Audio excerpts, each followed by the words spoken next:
Good morning, everyone. So we just finished our Magic Treehouse book, number 29, which was Miss Lauder's favorite so far.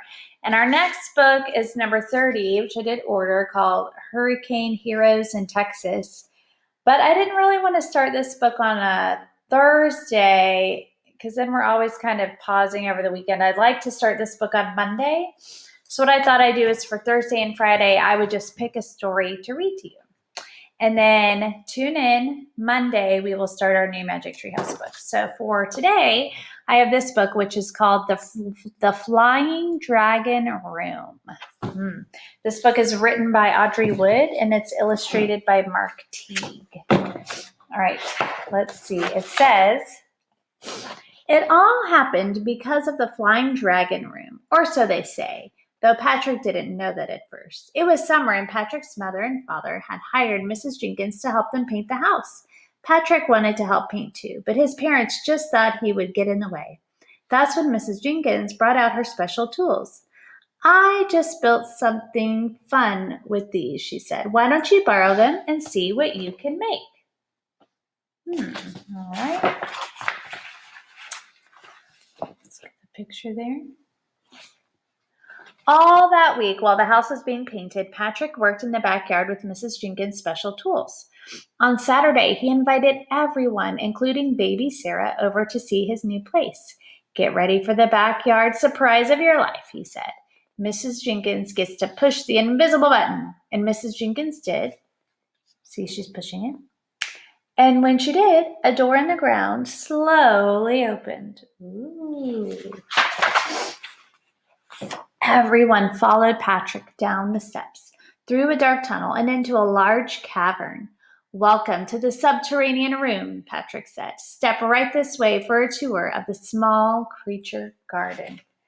Ooh, look at that. Do you think he built all that?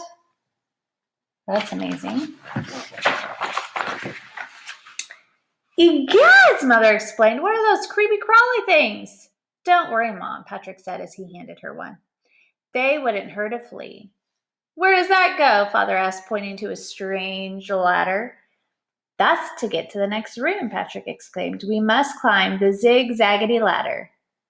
So here's those creepy crawly things that they're holding. Who wouldn't hurt a flea? And then look at this crazy ladder. Would you climb that? Looks kind of scary.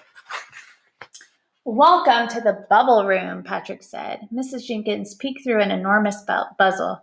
"What's that gizmo over there?" she asked. "That," Patrick explained, "is my bigger, better bubble blower. It never quits unless I say."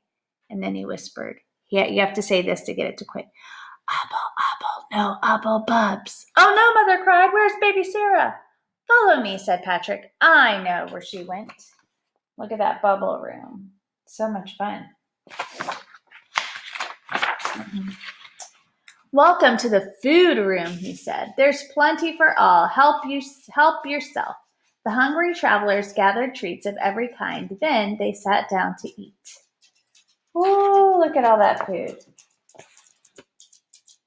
Start over here. What would you eat first? I might have that ice cream sundae right there. That looks delicious. When they finished, Patrick pulled on a monkey chain. "Presto," he shouted. "It's the snake slide." Whoa, baby. Would you go down that slide? Only if the snake was fake. If it was a real snake, I don't think I would do it. "Welcome to the jumping room," Patrick cried. "Jump up and down, scream all you want. That's what you do in the jumping room." "Whoopee," Miss Jenkins shouted as she did a backflip with a twist. Father tried belly scoops, and Mom pretended she could fly, and baby Sarah jumped clear out of sight. Look, the baby's way up here. Now this is a room I would love to do. It seems like you can jump higher than a trampoline. That looks like so much fun. "Now, hear this," Patrick announced from his megaphone.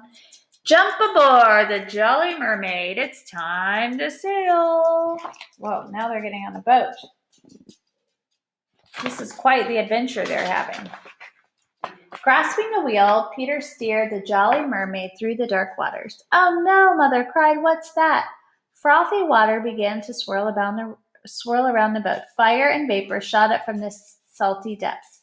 It looks like we're in for a rough crossing, Mrs. Jenkins said. Emergency, Patrick shouted. Hang on for dear life. The underwater fire lizard is surfacing. Oh dear. An underwater fire lizard. Now that sounds interesting. It's underwater, yet it's a fire lizard. The clawed hand of the giant sea monster reached for the Jolly Mermaid, and Patrick threw open Mrs. Jenkins' toolbox and took out a measuring stick.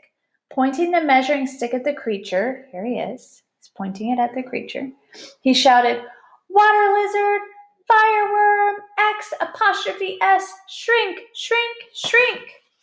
Oh, it sounds like he's kind of saying like a magic spell on the lizard. As the shrinking sea monster tumbled through the air, Patrick reached out and he caught it. Oh, look. It really did shrink. Another fine specimen for my small creature garden, he said. Hooray, Father cheered, giving his son a hug. Patrick is our hero, Mother agreed, kissing him on the cheek. This is the best adventure I've had in years, Mrs. Jenkins said. The Jolly Mermaid sailed peacefully up a river and into a lush lagoon. Emergency, Father cried. We're surrounded by giant people-eating alligators. Oh, don't worry, Dad, said Patrick. Those are friends of mine. Welcome to the friendly wild animal room, he said. Oh, good. So I guess those alligators don't actually eat people. That's good. All the friendly wild animals gathered around. Mother braided a buffalo's curly locks. Father tickled a giraffe's chin, and baby Sarah snuggled up with a napping lion. Is that a Tyrannosaurus Rex over there? Miss Jenkins wanted to know. Look at that. Look at the baby sleeping with the lion right here. Aw. Can you imagine? And look, Miss Jenkins is over here wondering, is that a T-Rex? Yep, said Patrick. Give her some carrots, Mrs. Jenkins. She likes them.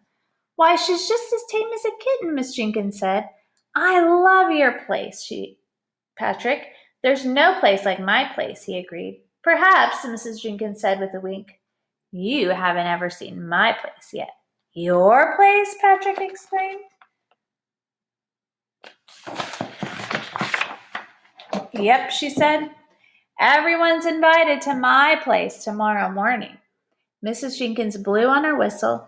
Toot! Then she picked up her special box. What animal do you think flew in when she blew her whistle? What is this right here? A dragon? Don't be late, she said, or she called. The tour begins at 10 o'clock in my flying dragon room. And it did. Or so they say. Oh, this was a great book. I hope you enjoyed it, The Flying Dragon Room. Funny thing about the title of this book, we didn't even hear about the Flying Dragon Room until the very end of the book. We never actually got to see it. That makes for an interesting title, I think. So I hope you enjoyed this book. Tomorrow we'll read another one and then again, don't forget on Monday to tune in for Magic Treehouse number 30, Hero Cane Heroes in Texas. So I hope you guys have a great day. Love you, and I'll talk to you later. Bye.